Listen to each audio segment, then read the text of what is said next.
Yusek, bukod sa driver's error, isa sa mga sinisisi sa nangyaring aksidente sa NAIA na ikinamatay ng 2 tao ay ang hinihinalang substandard na bollard na dapat sana napigilan yung SUV at naprotektahan ng mga tao roon.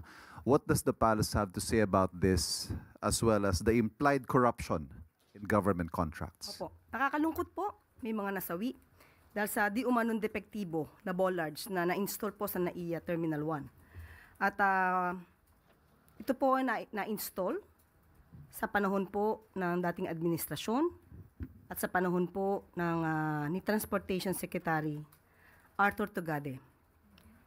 Ngayon po ay pinag-iimbestigahan. Ito po ay July 2019 nung na-install po ang mga ito. Pinag-iimbestigahan na po paano po ang naging procurement pati yung specifications. Yun po ay sa pag-uutos po ng Pangulo at ito po ay tutugunan kaagad-agad ni Secretary Vince Dizon. At pati po ang pag-inspect sa mga bollards at ang mabilisang pagpapalit po dito para sa safety po ng nakakarami.